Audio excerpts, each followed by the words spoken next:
Hello everyone, welcome back to your channel. तो आज जो हमें डिस्कस करना है वो फिर से अपने पीवाईक्यू वाली सीरीज को ही फॉलो करना है।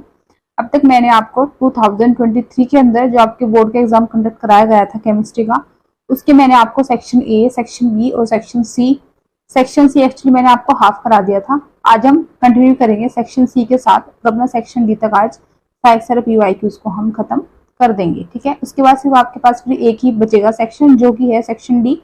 उसको भी हम कल तक फिनिश करके फिर हम उससे जो आपका प्रीवियस ईयर पेपर हुआ था 2022 को, उसको डिस्कस करेंगे। और ऐसे ही करते करते हमें अपनी 5 इयर्स की सीरीज को फॉलो करना है।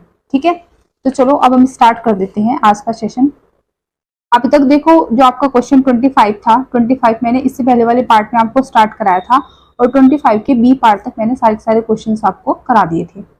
आज जो हमें डिस्कस करना है वो 25 का सी पार्ट करना है। ठीक है, कौन सा करना है? 25 का सी पार्ट। इसमें देखो आपसे पूछा है कि which isomer of C4H9Cl has the lowest boiling point. कि अगर आप आइसोमर्स बनाते हो C4H9Cl के, तो कौन सा आइसोमर ऐसा होगा जिसका लोवेस्ट बॉइलिंग पॉइंट होएगा। ठीक है, तो इस चीज को जानने से पहले आपको इतना पता होना चाहिए कि आपका जो बॉइलिंग पॉइंट होता है वो 2-3 बातों के ऊपर डिपेंड करता है। जैसे जैसे मोलिकुलर वेट बढ़ता है, उसके बढ़ने से वैन डर वाल्स फोर्सेस बढ़ते हैं। ठीक है, जैसे मोलिकुलर वेट बढ़ता है वैन डर वाल्स फोर्सेस बढ़ते हैं और उनके बढ़ने से हमारा बॉइलिंग पॉइंट भी बढ़ जाता है। आई इतनी बात समझ में? एक चीज तो होती है ये। लेकिन अगर सपोज करो आपको हमने 3 ऐसे कंपाउंड दे दिए जिनका मोलिकुलर मास सेम है, तो फिर आप किस बेसिस पे कंपेयर करोगे? है ना, तो फिर आप किस बेसिस पे कंपेयर करोगे? तो फिर हम कंपेयर करते हैं सरफेस एरिया के बेसिस पे, कि जितना ज्यादा सरफेस एरिया होता है उतना ही ज्यादा बॉइलिंग पॉइंट होता है। जितना ज्यादा सरफेस एरिया उतना ज्यादा बॉइलिंग पॉइंट। या मैं बोलूं कि जो बॉइलिंग पॉइंट होता है वो इनवर्सली प्रोपोर्शनल होता है किसके? ब्रांचिंग के। बॉइलिंग पॉइंट जो होता है आपका वो इनवर्सली प्रोपोर्शनल होता है किसके? ब्रांचिंग के। तो अभी मेरे पास है C4H9Cl, तो इससे जितने भी आइसोमर्स बनेंगे सबका मोलिकुलर फॉर्मूला तो सेम ही होएगा, मींस मोलिकुलर वेट तो सेम ही होएगा। तो डिफरेंस किसके अंदर आएगा? इनके अरेंजमेंट के अंदर। ठीक है, कुछ तो आप चेन्स में बनाओगे, लॉन्गेस्ट चेन में, कुछ आप ब्रांचिंग में बनाओगे। ठीक है, तो अब हम अपने स्ट्रक्चर को ना यहाँ से देखो बना के देखते हैं और ये देखते हैं कि कौन से वाले के अंदर जो है क्या आता है, कौन से वाले के अंदर आपका लोवेस्ट बॉइलिंग पॉइंट हमें मिलता है। तो C4H9Cl में ना आप मैक्सिमम ब्रांचिंग करके देख लो। ठीक है, देखो C पे CH3 CH3 CH3 and Cl। अब काउंट करो, कार्बन 1 2 3 एंड 4। कार्बन 4 है, 3 6 9 हाइड्रोजन्स हैं और साथ में एक क्या है यहाँ पे? Cl। तो ये है C4H9Cl और जो कि क्या है? एक बिल्कुल ब्रांचिंग फॉर्म के अंदर है। वहीं पे अगर मैं इसको ऐसे बनाती CH3 CH2 CH2 CH2 Cl, तो ये क्या होती है? आपकी लॉन्ग चेन होती है। ठीक है, तो एक जगह पे लॉन्ग चेन है, एक जगह पे ब्रांचिंग है। तो सरफेस एरिया किसमें ज्यादा है? इसमें ज्यादा है। अगर सरफेस एरिया इसमें ज्यादा होएगा तो बॉइलिंग पॉइंट इसका ज्यादा होना था, बट हमें बताना है लोवेस्ट। तो लोवेस्ट किसको होएगा? यही एक पॉसिबल केस है जिसमें हम मैक्सिमम ब्रांचिंग कर सकते हैं। तो इस वाले का क्या हो जाएगा? इस पर्टिकुलर आइसोमर का जो आपका बॉइलिंग पॉइंट है वो क्या हो जाता है? लोवेस्ट हो जाता है। ठीक है, तो 25 का जो सी ऑप्शन है उसका करेक्ट आंसर क्या हो जाएगा? ये हो जाएगा। ये वाली स्ट्रक्चर आपको बना देनी है। ठीक है, इसका क्या हो जाएगा? Lowest boiling point. हुई इतनी चीज क्लियर? तो ये हमने आपका 25 क्वेश्चन को, जो कि हमारा इससे पहले वाले क्लास में एक्चुअली बीच में रह गया था, कुछ काम आ गया था मेरे को, तो ये आज हमने पूरा कर लिया है। और अब हम डिस्कस कर लेते हैं अपने नेक्स्ट क्वेश्चन को। ठीक है, जो कि क्या है? हमारा क्वेश्चन नंबर 23 है। ठीक है जी, क्वेश्चन नंबर कौन सा है आपका? सॉरी 26 है, 23 कहाँ से आ गया? 26 क्वेश्चन है। ठीक है, तो क्वेश्चन नंबर कौन सा है? 26। अब आपसे क्या पूछा है कि आपको मैकेनिज्म लिखना है फॉलोइंग रिएक्शंस के लिए। क्या लिखना है आपको? मैकेनिज्म लिखना है फॉलोइंग रिएक्शंस के लिए। आपको दिया है यहाँ पे एल्कोहल, और एल्कोहल की रिएक्शन आपको H+ के साथ कराई है एट 443 में। थोड़ा सा हाई है ये टेम्परेचर उस पे, और आपको यहाँ पे क्या मिला है? एल्कीन। तो एक चीज तो हमें समझ आ रही है कि यहाँ से अगर एल्कोहल से एल्कीन मिली, पक्का यहाँ पे एलिमिनेशन हुआ है, एलिमिनेशन रिएक्शन हुई है। बट आपको मैकेनिज्म बताना है तो स्टेप्स बताने हैं। ठीक है, तो देखो जो सबसे फर्स्ट स्टेप होएगा उसके अंदर होएगा प्रोटोनेशन। प्रोटोनेशन होएगा फर्स्ट स्टेप के अंदर, ठीक है। अब वो प्रोटोनेशन आप देखिए कि वो प्रोटोनेशन कैसे होता है, ठीक है। अब आप देखो कि वो जो प्रोटोनेशन है वो प्रोटोनेशन आपका कैसे होता है, ठीक है। तो देखो, अब मैं अगर प्रोटोनेशन की बात करूं, यहाँ पे आपके पास है, अरे एक सेकंड भाई,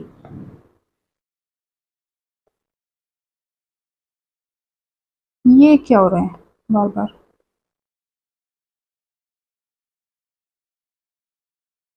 एक सेकंड बस आप लोग प्लीज वेट करना।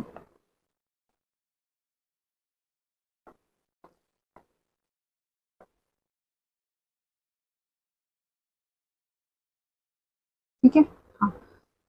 तो अभी देखो हमें यहाँ पे क्या करना है, प्रोटोनेशन, ठीक है। तो सबसे पहले क्या होएगा, प्रोटोनेशन होएगा।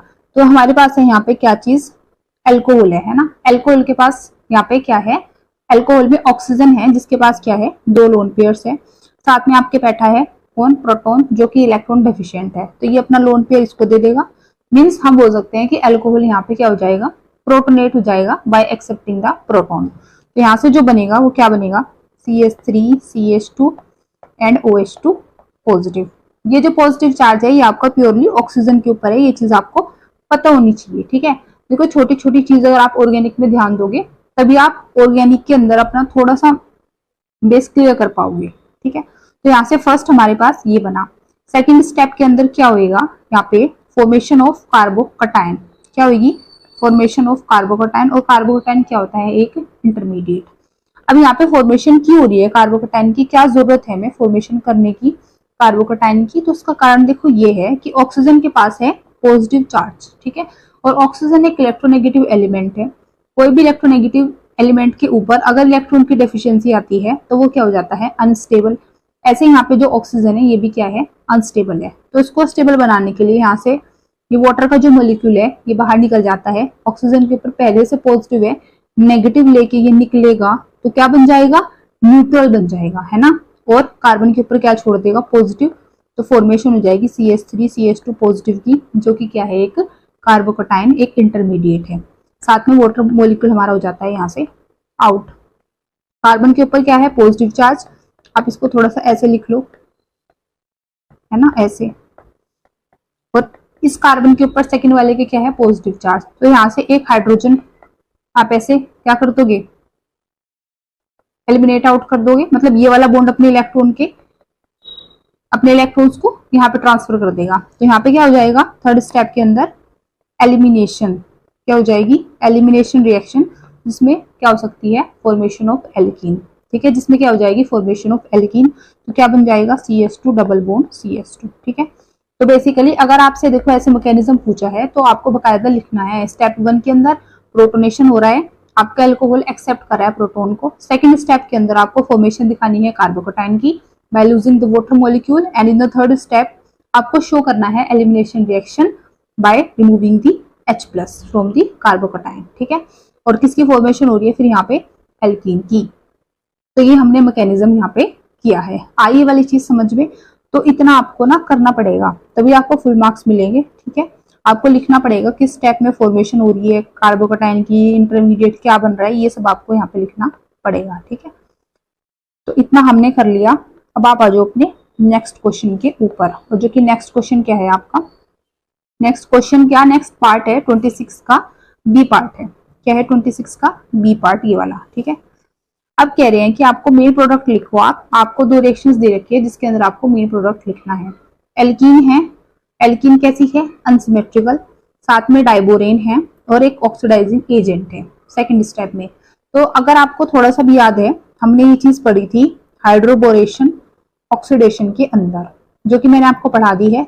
अगर आप लोगों ने अब तक वीडियो को नहीं देखा है तो जाके देखिए, मैं लिंक डिस्क्रिप्शन बॉक्स में डाल दूंगी, ठीक है। तो यहाँ पे हमारे पास है एल्कीन और साथ में क्या है, डाइबोरेन। अब ये जो डाइबोरेन होता है, पहली बात तो ये कि यहाँ पे होता है हमारे पास BH3।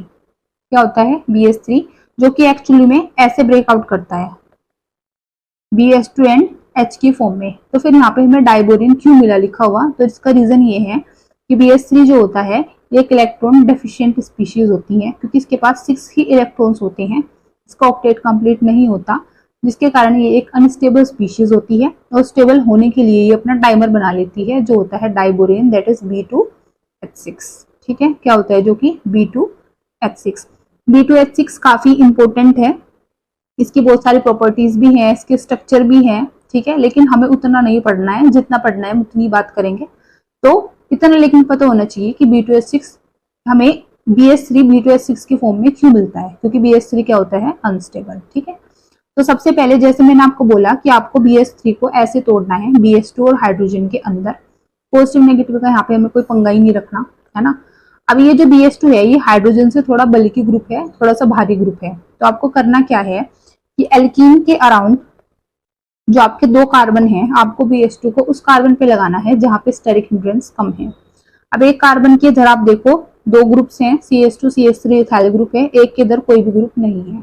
तो ये जो लेफ्ट साइड वाला है इसके अंदर थोड़ी सी हिंड्रेंस है, जबकि इधर कोई भी हिंड्रेंस नहीं है। तो हमें करना सिंपली ये है कि हम अपने डबल बॉन्ड को हटाएंगे और यहाँ पे एडिशन करेंगे, क्योंकि इस साइड क्या है, स्टेरिक हिंड्रेंस है, तो हाइड्रोजन लगाएंगे। राइट में नहीं है तो इधर हम क्या लगा देंगे, BH2 लगा देंगे। ठीक है, उसके बाद आपको यहाँ पे H2O2 की प्रेजेंस में, अब यहाँ पे देखो आपको ने एक चीज नोटिस करनी है कि आपको 3 मोल्स दिए हैं H2O2 के ऑक्सीडाइजिंग एजेंट के। ऐसा क्यों, क्योंकि यहाँ पे हमें जो प्रोडक्ट मिलेगा जब आप इसका ऑक्सीडेशन कराओगे तो आपको जो यहाँ से प्रोडक्ट मिलेगा वो ये मिलेगा CH3 CH2 CH2 CH2OH, और इसके ना आपको 3 मोल्स मिलते हैं, इसके मिलते हैं 3 मोल्स। ऐसा क्यों हुआ, देखो ऐसा होने का कारण सिर्फ इतना सा है कि ये जो आपका डाइबोरेन होता है, जो 1 मोल होता है डाइबोरेन का, वो रिएक्ट करता है 3 मोल्स ऑफ एल्कीन के साथ। कितनी, ये 3 मोल एल्कीन के साथ में रिएक्ट करता है। ठीक है, तो अगर आपको वो चीज समझनी है, इसका पूरा मैकेनिज्म है, तो आप मेरे को बता देना कमेंट सेक्शन में कि आप समझना चाहते हो, तो मैं उसके ऊपर वीडियो बना दूंगी। अदरवाइज इतने से भी काम चल रहा है तो फिर मैकेनिज्म में क्यों जाना, लेकिन अगर कोई इंटरेस्टेड है तो प्लीज लेट मी नो।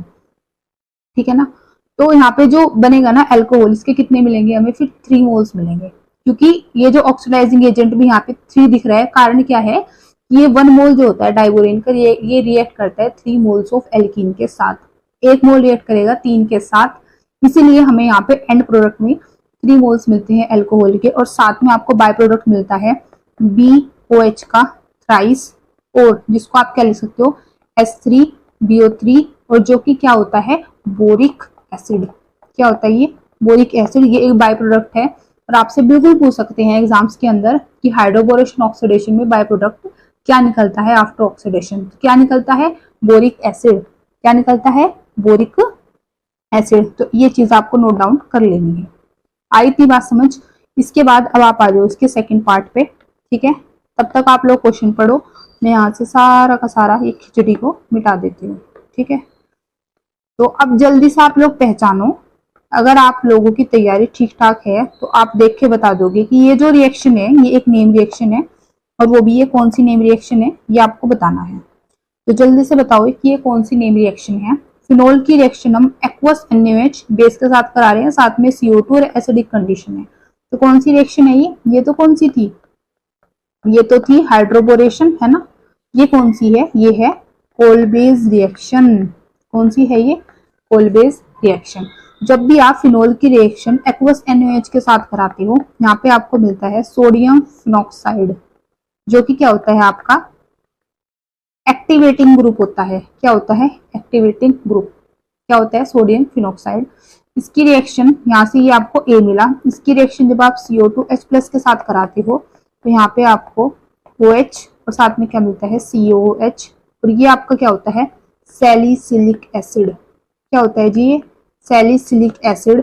और इसी को क्या बोला जाता है, 2 हाइड्रोक्सी बेंजोइक एसिड। क्या बोला जाता है, 2 हाइड्रोक्सी बेंजोइक एसिड।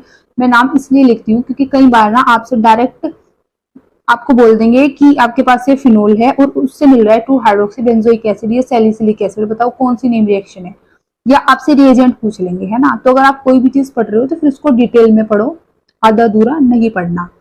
चाहे आप अपना 70% करो सिलेबस कंप्लीट, लेकिन उस तरीके से करो कि क्वेश्चन कोई भी आए आप उसको अटेम्प्ट कर ले जाओ। ठीक है, तो यहाँ से क्या बना, 2 हाइड्रोक्सी बेंजोइक एसिड या फिर सैलिसिलिक एसिड अब ये जो सैलिसिलिक एसिड है ये इंपॉर्टेंट होता है, क्यों?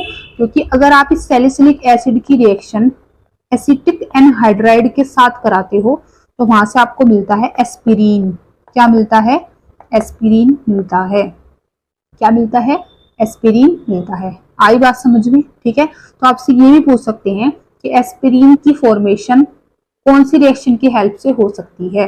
तो कौन सी की हो सकती है? अगर कोल बेस रिएक्शन से जो प्रोडक्ट मिलता है सैलिसिलिक एसिड, अगर मैं उसकी रिएक्शन एसिटिक एनहाइड्राइड के साथ करा दूं तो मुझे वहां पे क्या मिल जाएगा?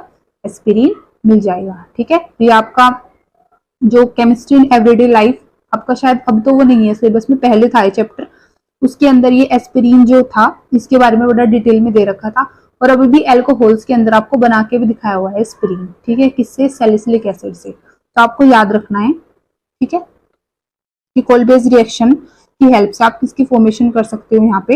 एस्पिरिन की। ठीक है, आई इतनी चीज समझ में? और आप लोग मुझे कमेंट सेक्शन में कमेंट करके बताओ कि एस्पिरिन क्या है। ठीक है, एस्पिरिन क्या है आप लोग मुझे बताओगे। आई इतनी बात समझ में? ठीक है, तो क्वेश्चन नंबर देखो 26 तक तो हमने कर लिया है। अब उसके बाद आ जाते हैं अपने क्वेश्चन नंबर 27 के ऊपर। अब इसमें आपसे इन्होंने बोला है कि आप आंसर कर दो किसी भी 3 का। ठीक है, आंसर करो एनी 3, इनमें से किसी भी 3 का आपको क्या करना है? आंसर करना है। आइए बात कितनी समझ में। तो देखो, सबसे पहले आपसे पूछा है what is peptide linkage. Peptide linkage क्या होता है? तो पेप्टाइड लिंकेज अगर आपको दिखाना है C double bond O NH, ये बस आपको होता है क्या? Peptide linkage. पेप्टाइड लिंकेज को किस लिए आप यूज करते हो? जब आप 2 अमीनो एसिड्स को बाइंड करते हो, आप 2 अमीनो एसिड्स को अटैच करते हो, तो किसके थ्रू करते हो? उनको जोड़ते किसके थ्रू हो? पेप्टाइड लिंकेज के। ठीक है, तो इसका आंसर क्या हो जाएगा? ये। उसके बाद B, what type of bonds hold a DNA double helix together. जो आपके डीएनए के अंदर डबल हेलिक्स होता है, ठीक है, उसको कौन सा बॉन्ड होल्ड करके रखता है? आपको ये बताना है। तो बॉन्ड कौन सा होल्ड करके रखता है? Hydrogen bond. कौन सा? Hydrogen bond. और जिन लोगों के पास बायोलॉजी है वो तो काफी अच्छे से जानते होंगे, ठीक है, तो उनके लिए तो ये क्वेश्चन क्या है? बिल्कुल हलवा। ठीक, तो क्या है? Hydrogen bond. अब सी पे आ जाओ, which one of the following is polysaccharide. कौन सा क्या है इनमें से? पॉलीसेक्राइड है। ठीक है, आपके पास अगर आप बायोमोलिक्यूल्स में पढ़ते हो तो आपको एक चीज वहां से पता चलेगी, मोनोसेक्राइड्स होते हैं, डाई होते हैं, पोली होते हैं। आपसे पूछा है पोली। अब अगर मैं बात करूं सुक्रोज की, तो सुक्रोज क्या होता है? डाइसेक्राइड होता है, क्योंकि अगर आप सुक्रोज को तोड़ते हो तो यहाँ से आपको 1 मोल ग्लूकोज का मिलता है, 1 मिलता है फ्रक्टोज का, तो इसलिए क्या होता है? डाइसेक्राइड। फ्रक्टोज और ये जो ग्लूकोज होते हैं, अगर आप इनको तोड़ते हो तो ये आपको कुछ नहीं देते, क्योंकि ये मोनोसेक्राइड्स हैं। लेकिन अगर स्टार्च की बात करो, ये एक पॉलीसेक्राइड्स है। ये क्या है? पॉलीसेक्राइड्स हैं, जो आपको तोड़ने पे क्या देते हैं? जैसे यहाँ पे आपको एक ग्लूकोज एक फ्रक्टोज मिला, यहाँ पे आपको ग्लूकोज फ्रक्टोज से, या मैं बोलूँ कि एक ग्लूकोज एक फ्रक्टोज से क्या मिलेंगे? ज्यादा नंबर ऑफ मिलेंगे मोलिक्यूल्स। किसके अंदर? पॉलीसेक्राइड्स के अंदर। पॉलीसेक्राइड्स में आपका स्टार्च होता है, सेल्यूलोज होता है ना, जिसके अंदर आपका अमाइलोज, अमाइलोपेक्टिन, ये सब आता है। आ रही है ये चीज समझ में? तो ये सारे किसके एग्जाम्पल है? पॉलीसेक्राइड्स के। ठीक है, सुक्रोज डाइसेक्राइड है जो कि 2 मोल देगा, ये 2 से ज्यादा मोल्स आपको देंगे पॉलीसेक्राइड्स। ठीक है, और मोनो तो नहीं देते। अब आप आ जाओ ऑप्शन नंबर डी पे, give one example each for water soluble vitamin. जो वाटर सोल्यूबल पूछा है आपके पास कौन कौन सी विटामिन होती हैं, तो वाटर सोल्यूबल विटामिन होती है vitamin B and vitamin C. आपको एक ही बतानी थी, पर दोनों याद रखो, बी एंड कौन सी होती है आपके पास? सी। अगर आपसे पूछ रहे हैं यहाँ पे फैट सोल्यूबल कौन सी होती है, तो ए, डी, ई एंड के। जो आपके पास फैट सोल्यूबल विटामिन होती हैं वो कौन कौन सी होती हैं? वो होती हैं A, D, E and K. These are your fat soluble vitamin. आई इतनी बात आप लोगों को समझ में? ये कौन सी विटामिन होती है? फैट सोल्यूबल विटामिन आपकी होती है। क्वेश्चन नंबर, सुक्रोज डाइसेक्राइड है जो कि 2 मोल देगा, ये 2 से ज्यादा मोल्स आपको देंगे पॉलीसेक्राइड्स। ठीक है, और मोनो पे, जो कि काफी इंपॉर्टेंट क्वेश्चन है और ये 3 मार्क का है और इंपॉर्टेंट है हद से ज्यादा। ठीक है, अगर आप लोगों को छोटे छोटे कंसेप्ट भी पता है तो आप इस क्वेश्चन को कर लोगे, अदरवाइज नहीं कर पाओगे। अब यहाँ पे आपको क्वेश्चन को पढ़ना है बड़े ध्यान से। आपसे बोला है कि आपके पास एक कंपाउंड है ए जिसका मोलिकुलर फॉर्मूला है C6H12O2 और रिडक्शन, ये रिडक्शन पे इसके साथ रिडक्शन पे LiAlH4 के साथ लिथियम एल्यूमिनियम हाइड्राइड के साथ, जो कि एक स्ट्रॉन्ग रिड्यूसिंग एजेंट होता है, अगर आप इसके साथ इसको रिड्यूस कराते हो कंपाउंड ए को C6H12O2, अभी हमें नहीं पता इसकी स्ट्रक्चर क्या है, ये एस्टर है, ये आपका कार्बोक्सिलिक एसिड है, क्या है, ठीक है। तो ये आपको ना यहाँ से दो कंपाउंड देता है, एक बी देता है और एक क्या देता है, सी। फिर आप कंपाउंड बी का अगर ऑक्सीडेशन करते हो पीसीसी के साथ, अब हमने एक चीज पढ़ी थी इसी वाली सीरीज के अंदर, मैंने आपको पहले भी बताया था कि पीसीसी और CrO3 क्रोमिक एनहाइड्राइड हम किस लिए यूज करते हैं, बताया था कि पीसीसी 1 डिग्री एल्कोहल्स के लिए यूज करते हैं एंड क्रोमिक एनहाइड्राइड आप 2 डिग्री एल्कोहल्स के लिए यूज करते हैं जब आप उनको ऑक्सीडाइज कराते हैं, ठीक है। तो यहाँ पे पीसीसी है, मतलब पक्का यहाँ पे क्या होगा, 1 डिग्री एल्कोहल होगा बी, इतना तो हमें यहाँ से क्लू मिला। अब विद पीसीसी के साथ ही आपको एक कंपाउंड देता है डी, ये आपको देता है डी। अब आप खुद बताओ कि अगर यहाँ पे 1 डिग्री अल्कोहल होगा और आपने उसको ऑक्सीडाइज करा होगा तो उसने क्या दिया होगा, एल्डिहाइड, मतलब डी वाले में पक्का क्या होगा, एल्डिहाइड, ये भी चलो हमें क्लू मिला। फिर which upon treatment with dilute NaOH, अब ये जो डी है अगर आप इसकी रिएक्शन बेस के साथ कराते हो और हीट करते हो तो आपको ई मिलेगा। अब यहाँ पे आपके पास है एल्डिहाइड ग्रुप, कार्बोनिल ग्रुप और साथ में है स्ट्रॉन्ग बेस, तो कौन कौन सी रिएक्शंस हो सकती है, तो देखो यहाँ से ना आपको दो पॉसिबिलिटी मिली। हमने एक चीज पढ़ी थी कि अगर हमारे पास कार्बोनिल ग्रुप होते हैं, अगर उनके पास अल्फा हाइड्रोजन होते हैं और स्ट्रॉन्ग बेस होता है तो एल्डोल कंडेंसेशन होता है, अगर अल्फा हाइड्रोजन नहीं होते तो कौन सा होता है, कैनिज़ारो रिएक्शन होती है। इसी सीरीज के अंदर मैंने आपको ये चीज भी बताई थी, और साथ में हमने जो चैप्टर किया था एल्डिहाइड कीटोन डिटेल में, वहां पे तो हमने सब कुछ पढ़ा ही है। फिर से अगर आपने वीडियो नहीं देखी तो मैं डिस्क्रिप्शन बॉक्स में लिंक डाल दूंगी, वहां से आप जाके चेकआउट कर लेना, ठीक है।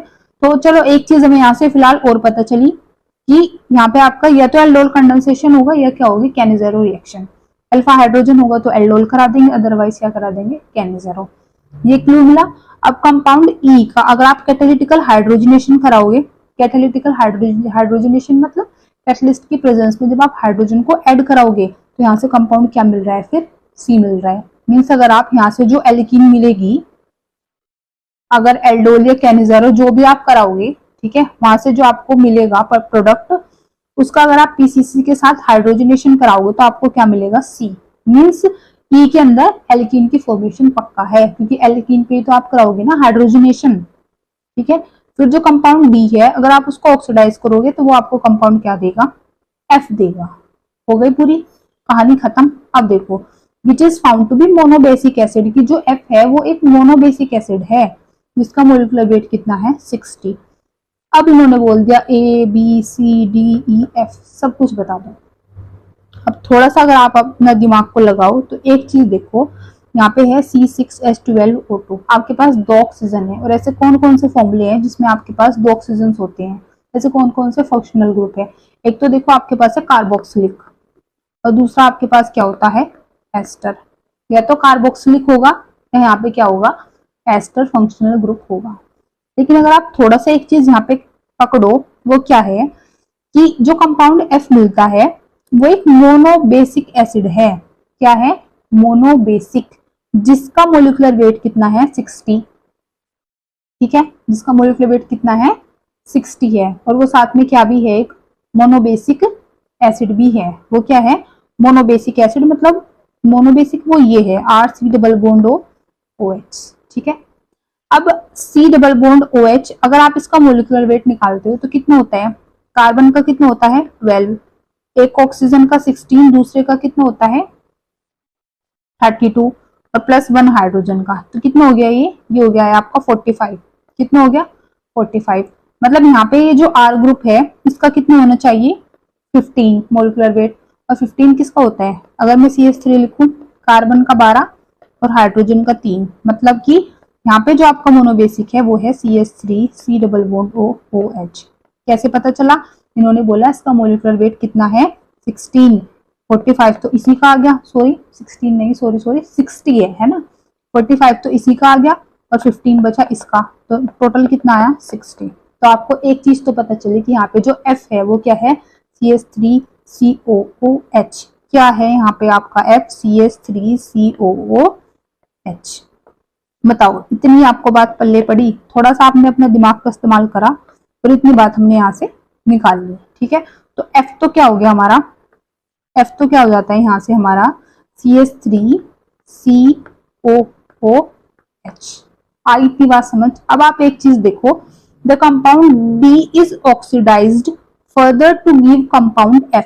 मतलब कि हमने D को ऑक्सीडेशन करा और उसने हमें क्या दिया, F दिया। अब अगर D को ऑक्सीडेशन करके F मिला तो D क्या रहा होगा, पक्का एल्डिहाइड। बताओ इतनी आप मुझे बात, क्या रहा होगा, एल्डिहाइड। अब आप में से कुछ लोग बोलेंगे कि 1 डिग्री अल्कोहल भी तो कार्बोक्सिलिक एसिड तक दे देते हैं ऑक्सीडेशन करके। भाई वो दे देते हैं, लेकिन उसके लिए आपको क्या चाहिए, स्ट्रॉन्ग ऑक्सीडाइजिंग एजेंट चाहिए, और इन्होंने आपको नहीं बोला स्ट्रॉन्ग या वीक के बारे में। तो आप फिर क्या लोगे, अपना एक नॉर्मल केस लोगे, ना तो आप स्ट्रॉन्ग पे जाओगे ना आप वीक पे जाओगे। नॉर्मली ये जो एल्डिहाइड्स होते हैं ये कार्बोक्सिलिक एसिड ही देते हैं।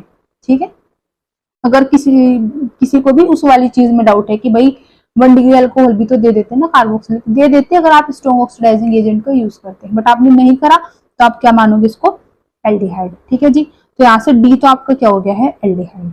अब आप देखो compound E on catalytical hydrogenation, चलो इसका भी हमें नहीं पता है कि यहाँ पे ई क्या है, सी क्या है। अब देखो the compound be on oxidation with PCC gives compound D. मतलब ये जो कंपाउंड बी मिला वो कैसे मिला, जब मैंने बी का क्या करा, ऑक्सीडेशन करा पीसीसी के साथ। मैंने आपको पहले भी बताया था, इसका मतलब बी क्या होगा यहाँ पे, 1 डिग्री अल्कोहल, क्योंकि 1 डिग्री अल्कोहल का ही तो ऑक्सीडेशन कराते हैं हम। 1 डिग्री अल्कोहल का हम पीसीसी के साथ कराते हैं ऑक्सीडेशन। तो अगर उसका ऑक्सीडेशन कराया तो ऑक्सीडेशन करा के क्या मिलेगा, एल्डिहाइड, जो कि है डी। यहाँ से भी पता चला और फिर यहाँ से भी पता चला, तो 2 जगह से पता चला। मतलब एफ तो ये हो गया, डी ये हो गया और बी ये हो गया।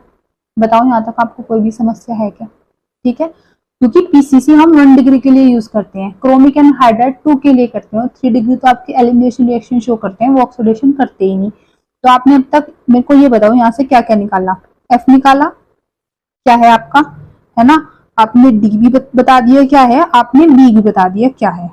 अब आते हैं अपनी बाकी बची हुई कहानी के ऊपर। ठीक है, अब आप देखो कि बाकी क्या यहाँ पे बचता है। ठीक है ना, तो अगर मैं इसको देखो थोड़ा सा रब करूं यहाँ से, तो आपने क्या क्या बताया, आपने यहाँ से क्या क्या बताया है, आपने एफ बताया, डी बताया, बी बताया। अब थोड़ा सा आप देखो एक चीज कि बी तो मेरे पास क्या आया, CH3CH2OH 1 डिग्री अल्कोहल, है ना। और आपने एक चीज देखो कि ए का अगर हम रिडक्शन करते हैं LiLH4 के साथ तो यहाँ पे 2 कंपाउंड मिलेंगे, एक बी और एक सी। ठीक है, मतलब एक तो ये अल्कोहल मिला और दूसरा आपको जो भी यहाँ से ग्रुप मिलेगा अल्कोहल या कुछ भी मिलेगा वो कब मिलेगा, अगर आपके पास होता है CH3COH टाइप कुछ, मतलब ऐसे करके कोई अगर कार्बोक्सिल ग्रुप होता, उसका अगर आप LiLH4 के साथ रिडक्शन करते तो आपको पूरा का पूरा ही अल्कोहल मिलता, है ना।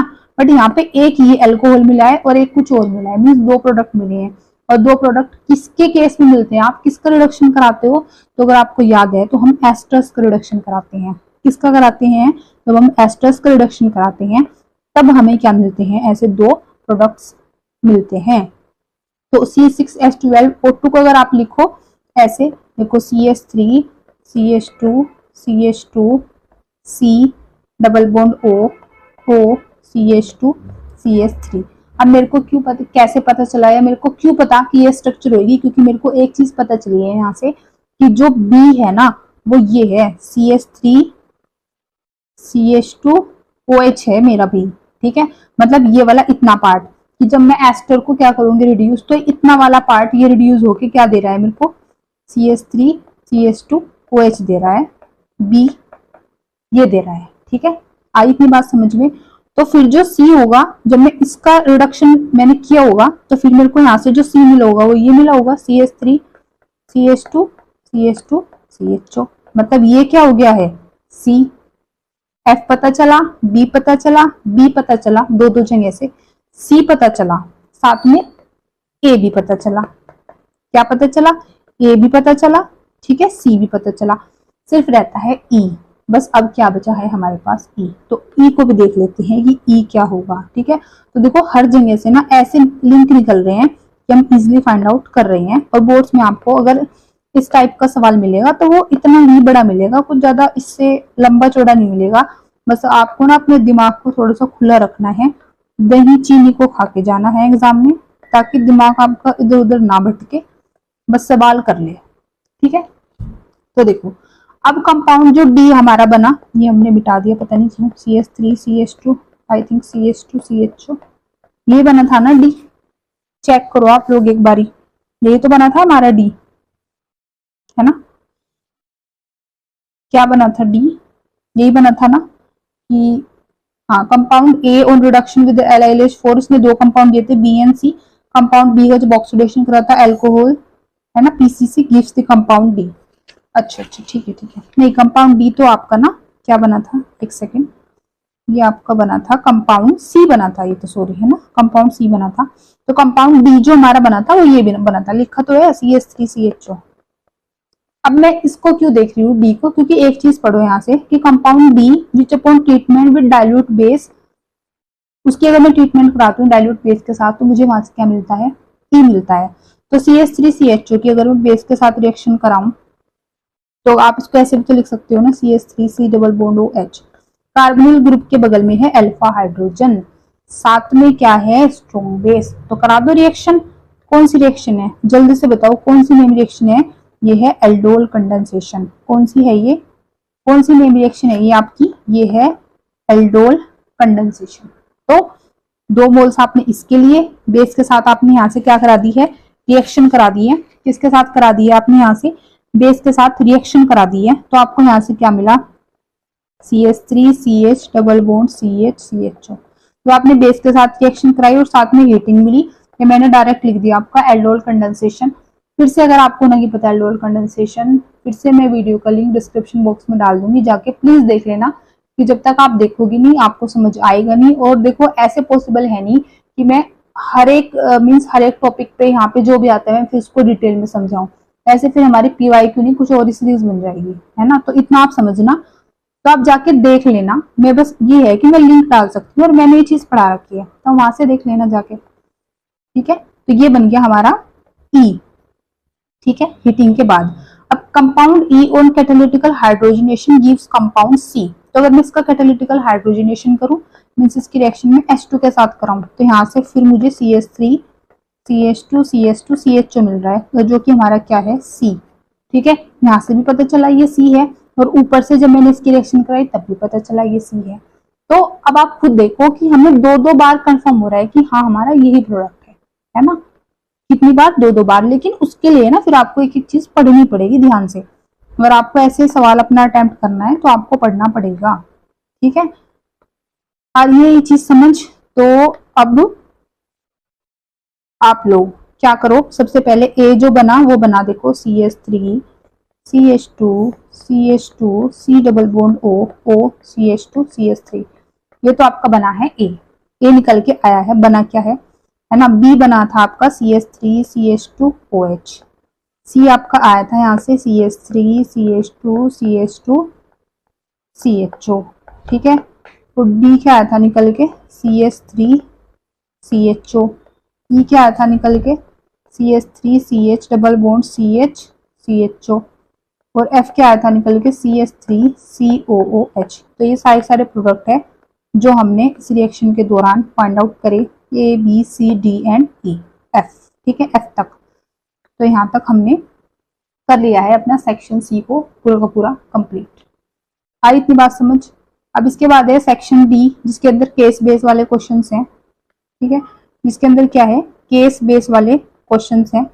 सेक्शन डी के अंदर ये आपके पास एक क्वेश्चन नंबर 29 है, ठीक है, पूरा एक केस दे रखा है, फिर आपको ये आंसर्स करने हैं A B C, ठीक है, 3 ही है, और में भी दे रखा है। फिर उसके बाद ऐसे ही 30 भी है, ठीक है, उसके बाद फिर 30 है पूरा। फिर आपके पास सेक्शन ई है। तो अब इससे जो नेक्स्ट वीडियो आएगी उसमें हम कोशिश करेंगे कि हम सेक्शन या आपका डी और ई इसको फिनिश कर दे, क्योंकि अगर हम यहीं पे सेक्शन डी भी खत्म करेंगे तो ये आपकी वीडियो ना फिर 1 घंटे से ज्यादा लंबी हो जाएगी और आप लोग भी थोड़े से बोर हो जाते हो, है ना, इतनी लंबी वीडियोस को देखने में।